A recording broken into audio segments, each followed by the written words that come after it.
On today's show, we start our prospect pool rankings. We'll look at teams 32 through 30 on today's episode of Locked On NHL Prospects.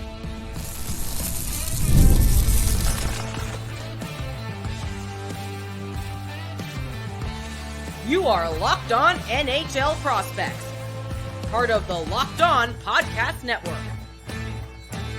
Your team every day. Hello and welcome back to Locked On NHL Prospects, part of the Locked On Podcast Network, your team every day. On this podcast, we break down everything prospects related for you 5 days a week, Monday to Friday. I'm Hattie Kalakash, QMJHL and Crossover Scout for Elite Prospects with Sebastian High, USHL and Crossover Scout for Elite Prospects. And on today's show, we'll be breaking down, we're going to be starting a new series here in our prospect pool rankings. We'll break down 3 teams per episode, so 1 team per segment, and we'll look at the full top 32 of the NHL's prospect pools. We'll start at the bottom at 32, work our way up to number 1, and we'll look at the top 5 prospects for each of these teams. So we're going to start off here in the first episode and the first segment with Edmonton at 32, Boston at 31, and Tampa at 30. So we're starting with the bottom 3 teams in the league in terms of prospect pools. It's quite normal. 3 contenders. Brought to you by FanDuel. Make every moment more. Right now, new customers can get up to $150 in bonus bets with any winning $5 moneyline bet. That's $150 if your team wins. So visit FanDuel.com/lockedon to get started. If you're watching on YouTube, as always, remember to like and subscribe. Leave us a comment letting us know what you want us to talk about next. And if you're listening on your favorite podcasting platform, please leave us a rate and review and make sure to make us your first listen of the day. So let's get started right away here at the top end with the Edmonton Oilers. In the 2023 prospect pool rankings that we did last year, the Edmonton Oilers are at 26, so they worked their way down the lineup all the way to the bottom after a really good year where they made the Stanley Cup Finals and an offseason where they lost a couple of key pieces in Philip Broberg and Dylan Holloway, but they added an interesting prospect, and he's the top prospect in their pool. It's Matt Savoie. Let's get us started right away here with the size, handedness, his play style, and why he's our top prospect in this pool. For sure. So Matthew Savoie is a 5'9", 175-pound right shot forward who can play at center or on the wing. And he was developing in the Buffalo Sabres prospect pool for the last couple of seasons and was involved in that trade for Ryan McLeod. With that deal having now concluded, Buffalo got a potential number 3 centerman in their lineup, and Edmonton got a young body with a lot of skill. Matthew Savoie likes to ramp up the pace. He has a really wicked shot. He's a good playmaker. He's a speedy skater, but he's a player that often drifts towards the perimeter of the ice and can struggle a little bit to get the ice to get the puck to the dangerous areas at the middle of the ice. He can get manhandled a little bit physically, and he's not a player that forces his way into places where the opposition doesn't want to let him get access. So there's definitely some aspects in his game that need some more development for him to become an impactful NHL piece in the top 6, but the basis of skill and creativity is definitely there. 100%. Savoie, being at the top end of their pool and still having his kind of limitations and weaknesses as a prospect, there's the rest of the pools here at least have one marquee player that you can look at and go, okay, this is a legitimate player with really, really high end upside. I don't think either one of us are as high on Matt Savoie as others are. He's a player with his limitations. So him being at the top end is kind of an indication of why Edmonton's in this spot right here. Let's talk about Sam O'Reilly for a second. He's our second-ranked prospect in the top 5 for Edmonton. And O'Reilly's a really interesting project. He was picked up with the final pick of the first round, and he's been looking really, really good. 18 years old, 6'1", 185 pounds. He's a right shot center. And I think for me, the most intelligent prospect in the Oilers pool. Really, really, really smart player, incredibly defensively responsible. He was kind of placed in a third-line role, second or third-line role in London pretty much the whole year with the London Knights, which is a great program as well that churns out prospects like few others do. But what really interested me with Sam O'Reilly and why he ended up being in my first round by the end of the year is that there's some sneaky skill in his game. And we really saw it in the playoffs there with the London Knights. He started showing off a bit more of that ability to break lines with a quick deke, his ability to shoot in motion, to move to the backhand, make passes from that section. Overall, the playmaking certainly the kind of bread and butter of O'Reilly's offense, but he's still a decent shooter, a decent handler. So he's a really, really smart, defensively responsible center with sneaky skill. Those guys tend to pop off after their draft year. We saw it with Easton Cowan. We can name a couple other examples. Once they move their way up the lineup, once the Cowans and Barkeys of this world are going to graduate, it's going to be a great position for O'Reilly to be in to take London and drive it to success moving forward. And reach the 1.5, maybe even 2 points a game mark in London. Let's move right on to Bo Akey here. Talk me through what makes him really interesting, because you're really high on Bo Akey. You like him a lot, right? Yeah, I've always really appreciated his game. Akey's a fantastic skater in all four directions, and he's a really intelligent and cerebral defender. He's not going to blow you away with massive offensive production, and he missed the majority of this past season as a D+1 to injury. He was playing with the Barrie Colts, only scoring 4 goals and 9 points through 14 games for the team before going down for the rest of the year. And he's a guy that I like a lot in terms of projecting him as a Brett Kulak mold of defenseman at the NHL level in a supporting role, whether it be at the number 4 or number 5 in a defensive lineup, but who's able to just play consistent minutes, create small advantages, just be able to leverage his mobility and intelligence together in combination to really help his team out. And a quick thing to clarify a little bit of how this overall series is going to work. We've ranked all these prospect pools as a whole. Our 2 main criteria are that the players that we rank are 22 years of age and younger and have 41 games or less of NHL experience. And we are going to basically be presenting the top 5 prospects for each team, as well as maybe some honorable mentions, which we're only going to start with once the prospect pools get deeper than these first ones we're covering. But we'll be really going in depth on the top 5 names, just so we can keep rolling through all these teams. So we'll not be doing a deep dive into studying the 28th ranked prospect of each NHL team in this series, but we'll be trying to give you an overview of what these prospect pools have to offer. Absolutely. And this is going to be key moving forward, because, again, I think the bottom end of these guys, of these prospect pools, is mainly the issue is depth, right? I mean, these are teams that traded a lot of picks away for immediate kind of help in their lineup, and it really shows. So that brings us to number 4 in the rankings here, in Emil Vinny, a 6'3", 187-pound lift catching goaltender, who was drafted just this past draft, and that 64th overall by the Oilers. He's an interesting project. I mean, overall, he's a player who moves really well in the crease. He played a couple games in Liga last year in 2022-23 as a backup, as a relief goaltender. So he's got some pro experience, played this past season in Mestis, which is Finland's 2nd division. Not the highest level of competition, but it's not junior hockey. It's pro hockey against professional players. Played on loan at Yoke P, put up 2.72 goals against average, 892 save percentage. Again, moves really well in the crease. He's an interesting goalie overall. A real project, a real long-term kind of development project as a 6'3" goaltender with good skating. That's a good foundation to build around. He needs to work on his technique. He needs to work on his post-to-post, his explosiveness overall, but really good in terms of moving in short bursts, staying square to the puck, really calm goalie as well.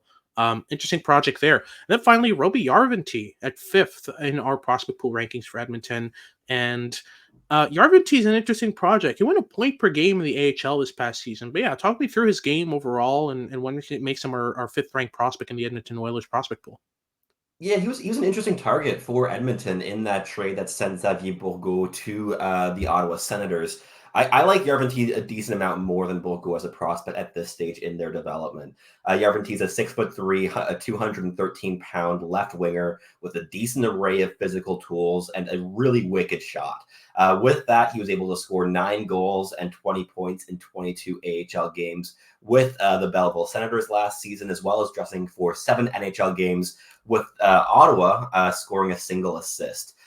He's a relatively, when drafted, he was a pretty one-dimensional sniper, but since then he's really been able to diversify his game, add a lot of the physicality to the equation, and be a lot more effective in creating small plays off puck as well. So he's not a player that now disappears, only trying to find that soft ice offensively. He's able to get more involved, engaged, and support play for his line mates rather than only trying to create plays for himself. So he's a player that I think could be a decent bottom 6 depth scorer, and God knows Edmonton needs that exact profile of player.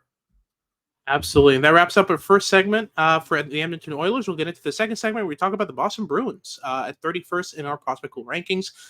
We'll get into that in a second, but just before, a quick word from our sponsors at FanDuel. You have all heard us talk about FanDuel, America's #1 sportsbook. Well, we have something a little different for you here today, because now through September 22nd, all FanDuel customers can bet $5 and get a 3-week free trial of the NFL Sunday Ticket from YouTube and YouTube TV.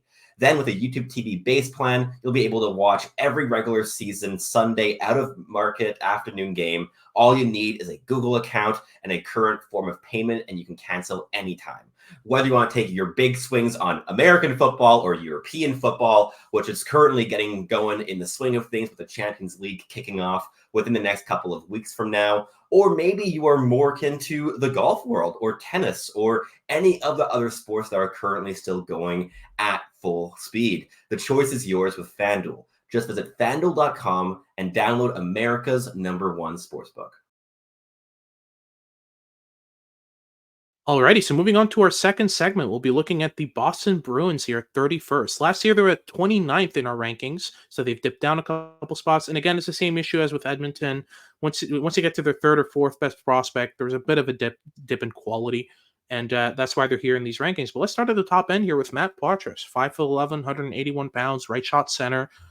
Surprised everyone by making the NHL off the rip, and it's looked pretty good for Boston as well. Really interesting project in terms of the quality of his reads, and I think that's really been the main trait to his game since he was drafted. But I had some big concerns about skating. I didn't really expect him to be as able to keep up footwork wise with the NHL, but he surprised me a decent amount since his draft year. He's come a long way in terms of skating. He's now able to keep up with NHL pace. That makes a big difference for prospects, doesn't it? It absolutely does. Like he's definitely adjusted his game in quite a few ways that have accelerated his development path. And I mean, last season in his NHL rookie year, in 33 games, he scored 5 goals and 15 points for Boston. He was starting off the season inside their top 6. And also had a decent World Junior Championship for Team Canada, scoring 4 points in 5 games there. This is a player who's a really good playmaker, very pacey, both on and off the puck, as well as in his decision making, which certainly facilitated making that leap to the NHL as a 19-year-old. And I think he's quite clearly the top prospect in this pool according to our criteria. And yes, and at number 2, we actually also have a massive and very toolsy player here for the Boston Bruins in Dean Letourneau, the 6'7", yes, 6'7", being correct, 214-pound right shot centerman who was drafted in the first round at 25th overall just this past draft a couple months ago. And he was drafted out of St. Andrews College, a very rare first round Canadian college prep school draft selection. And he also played 2 games at the USHL level last season with the Sioux Falls Stampede, where he looked all right. And he's off to Boston College this year. So there's going to be a massive jump in competition for this player, going from Canadian high school competition to, playing for Boston College, and adding a lot of skill and size to the equation for that team. But there's a lot to like in this guy's profile. The skill level is quite high, especially regarding the massive size that it comes with. He has a really powerful lower body, strong strides. He hits very hard, shockingly, at his size, and also has a very good shot. There's a lot to like in this profile, and overall, I think there's a lot of upside in this player. There's definitely a chance he becomes a top 6 center down the road, but the likelihood of that is far, far, far, far from a slam dunk. There's a lot of risk involved with this player's development, but the upside is sky high. The key with Letourneau is going to be to develop some more pro habits, to improve his skating ability, to work inside of lines, kind of develop more than just a big physical punishing game, because he is a very physically inclined player and he gets away with it at 6'6". But once you get to the pro level and that kind of advantage dissipates, what are you left with? That's going to be the question with Letourneau. It's going to be very interesting to see, to watch progress. But let's move on to Fabian Lucel at third here. Was it still a decent prospect? I don't think he's developed as well as I'm sure both of us hoped he would. We were both big fans of him in his draft year back in, I want to say, 2021. I don't know if I'm wrong about that. I think I'm right. Yeah, 21st overall in 2021. I think we both had him in the top 10, I believe, that year. We were pretty big big Lucel fans. It's mainly because of his skating. He has one of the best skating strides in all of the prospect world in terms of form, mechanics, output, input. All of it's really, really, really polished. The issue with Lucel is just over-reliance on that pace, over-reliance on that ability to just blow past guys. using his pace a bit more intelligently was always the main issue with Lucelle, because he's pedal to the metal. He loves to skate fast and he does it liberally. But with Lucelle, the ability to slow down, speed back up, use accelerations at key times in order to not blow past players, but fool them into pinching at the wrong times, manipulating defenders using his pace. That I don't think he's learned yet. That's why he's kind of relatively stagnated in the AHL so far. He had 37 points in 50-ish games the year before this past one. And then this past year, well, he still put up 50 points in 56 games, but I don't think his games progressed in any really particularly alluring way. I think it's going to be the main concern for him moving forward is how does he do that? Habits are hard to break. That habit of just always using his speed to blow past guys, that's going to need to kind of mold itself and change itself as he progresses. I also think that Lucelle playing in 3 different leagues in 3 years, going from, well, technically 4, going from the J20 league in Sweden to Finnish Liga for 26 games in 2020, 2021, then going to Vancouver in the WHL in 2021-22, putting up above a point per game in that league, and then going to the AHL right after that. Usually prospects who have such quick changes in leagues in successive years, they tend to struggle because you don't get to kind of anchor your game and work on your development. You're basically adapting every single year you spend. And unless you're very, very adaptable and able to make small changes in your game that maintain your identity as a player, it's difficult to progress when you have that kind of that growth progression in terms of leagues. But let's move right on to number 4 here. We have Beckett Hendrickson, a prospect we both watched a decent amount of last year. Was drafted, I think, in the 4th round in 2023. Is that right? Yes, 124th overall. Absolutely. Yeah. Talk me through his game overall. What makes him really interesting? Why we like him? For sure. Like, passing is the name of the game with Beckett Hendrickson. He does that one thing very, very well. In most other categories, he doesn't stand out massively, but the passing ability is a real crux of his game, and he's built a really intriguing overall profile around that one skill. This past season, he was playing the USHL after developing with the NTDP in his draft year the year before that. And he split last year between Dubuque and Sioux Falls in the USHL, putting up over a point a game. He ended the season scoring 64 points through 59 games. And overall, this is a player who manipulates passing lanes. He's able to open up passing lanes to his teammates. He makes his teammates better on a consistent basis. He's able to, have a good playmaking impact offensively, but more than anything, it's about progressive play through the neutral zone of opening up passing lanes and really progressing the puck up the ice with control. That is what Beckett Hendrickson does exceptionally well. So don't look for him to be an NHLer who's putting up a point a game as a raw playmaker, but rather a player who you plug into your 3rd line, maybe your 4th line, and is able to connect the dots between the other players on the ice, especially as a natural centerman, and really progress play up the ice with control and consistently be able to not only hit the passing lanes that open up to him, but actively open up those passing lanes and integrate a lot of deception and patience in his on-puck play. So overall, a very intriguing prospect, even if the upside isn't really, really massive with his NHL projection. But that wraps up this second segment for us with the Boston Bruins. And we'll be right back in the next segment, breaking down the 3rd team of the episode with the Tampa Bay Lightning. But first, a quick word from our sponsors.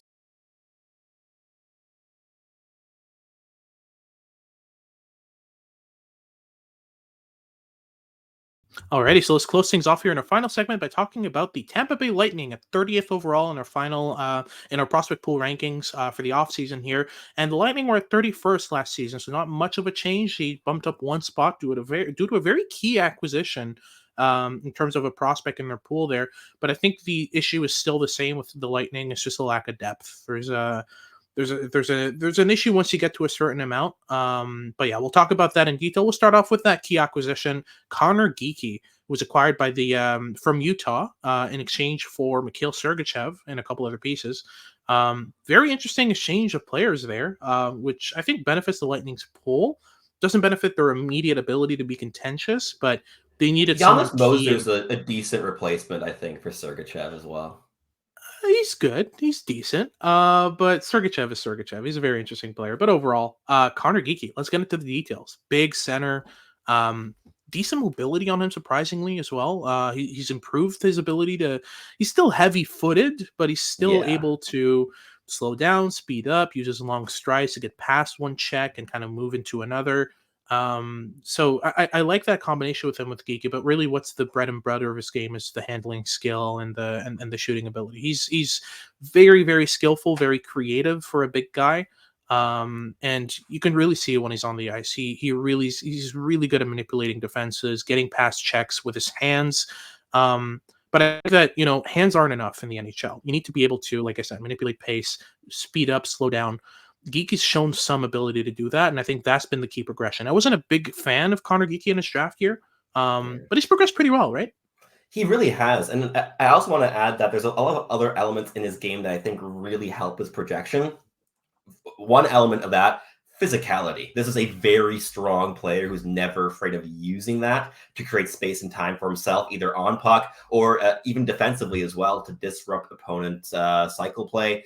I mean, he's 6'3", 196 pounds. Like, the frame helps a lot, but there's a willingness to use that with this player as well. He's also very intelligent. So while, yes, the handling skill shines incredibly bright, and the creativity behind it, the shooting ability is really good, but the combination of passing skill as well as the intelligence, the hockey sense, the pace of processing, I think really help him be very adaptable in any given situation. And he's also gotten a lot better in having a positive impact in transition. He's not the best raw puck carrier up the ice. Like, you're not going to see him go end to end all that much in his NHL career because, again, the skating ability has some mechanical flaws to it, but definitely a player who can link up with his teammates very nicely and provide a lot of different things to the equation that a lot of teams are constantly looking to acquire. So I think he's a really good piece to acquire for the Tampa Bay Lightning. I definitely think he has a future on their second line, likely at center as well. So a really important piece that they went out and got here, and definitely the gem among that prospect pool. Absolutely, but let's talk about the next two prospects as well. They're pretty interesting. We have Ethan Gauthier at second and Isaac Howard third, and they're fundamentally different prospects. Ethan Gauthier is about energy, about doing the right things at the right moments. You really using his brain to open up lanes. He played with the Sherbrooke Phoenix in his draft year last season when he was drafted in the second round in 2023. Looked really, really good. Was really more of a playmaker, more of a distributor, but this year has really leaned into his goal scoring abilities with Drummondville after getting traded there in the queue. Really interesting kind of between the lines skater. Kind of really good at finding small spaces in between the forward core and the defense and kind of exploiting those spaces, making defenses back up with timely net drives, using a stick in transition to lift the defender's stick on his way to the net, kind of opening up a passing lane for his teammate who's carrying the puck.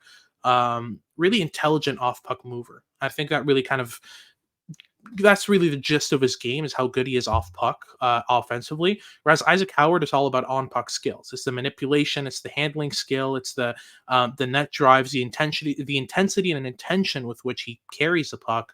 He's also a decent goal scorer and playmaker, but Isaac Howard isn't as intelligent off puck. He isn't as reliable defensively.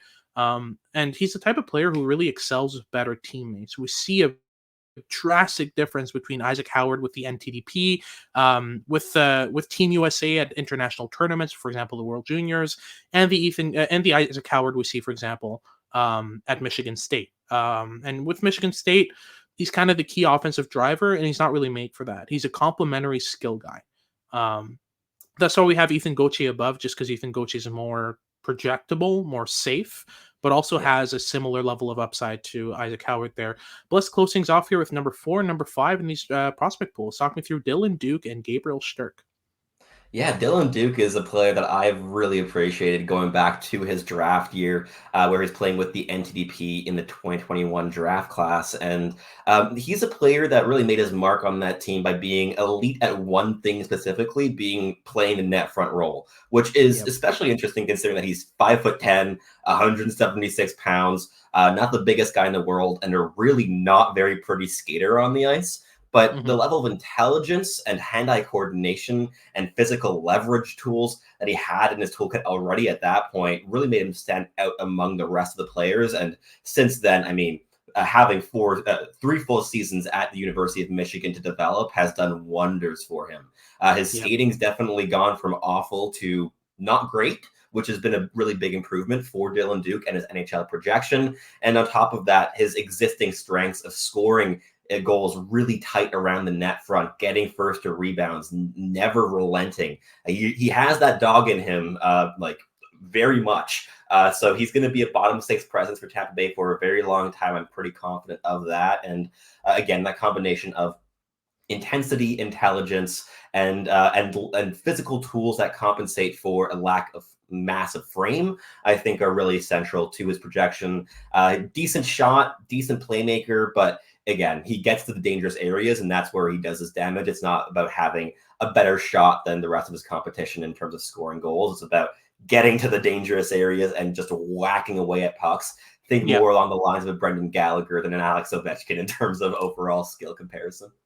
For sure. We have Gabriel Sturck, who's a really interesting player as well. He's all intensity, all effort. He's a really, really the combination of smarts and motor is really good with Sturck. Outside of that, the puck skills themselves aren't really standoutish, but he's got decent enough, abilities on that side. More of a playmaker, distributor. He worked really well with TJ Ginla there in Kelowna for a while. That was a key combination of skills there. Both are really intense forecheckers. Ginla's a bit more of a goal scorer, a player who's going to go to the net, bang pucks and rebounds, that kind of stuff. And Sturck's just really good at firing pucks into the slot, timing his passes with Ginla's kind of off puck rotations. I think Sturck, drafted as an overager this past year, is a really interesting prospect. He's got some decent tools on that side. So he made this cut. And a couple honorable mentions that show a bit more of kind of the quote-unquote depth in Tampa. I really like Eamon Powell, who's a 5'11" right-handed D. He was a captain of Boston College, a stacked team, and almost put up a point a game with them. I really like his intelligence, his ability to skate the puck up the ice, but not do it just kind of blindly. He doesn't skate up the ice with no purpose. He's able to slow down, speed up. He knows when to just drive and when to just sit back and let play develop. His intelligence is really polished. His skating is really polished, and he's got decent physical tools. So I like him a lot. And lastly, Jack Harvey, who I think goes unsung for a decent amount there. Jack Harvey is undersized, 5'10", 176 pounds. Looks smaller than that on the ice as well. He played for Boston University and quickly earned his way into the top 6 for them, showing some great ability, scored 17 points in 25 games, I want to say, and looked really good in the process. He's a very intelligent, very purposeful player with a decent motor, great puck skills, a heavy shot, surprisingly for his size. There's some decent tools to work with there, and I think Tampa got a gem there in the final in the 7th round, late in the 7th round too. But that's our episode done. Thank you very much for tuning in. If you're watching on YouTube, remember to like and subscribe. Leave us a comment letting us know what you want us to talk about next. And if you're listening on your favorite podcasting platform, please leave us a rating review and make sure to make us your first listen of the day. For your second listen of the day, make sure to check out Locked On Sports Today. They've got all your news and updates about what's going on around sports. And make sure to tune in for our future shows as we continue our prospect coverage for the month of September and continue our prospect pool rankings. This has been Hadi Kalakesh and Sebastian High, scouts for elite prospects, and we hope you tune in next time.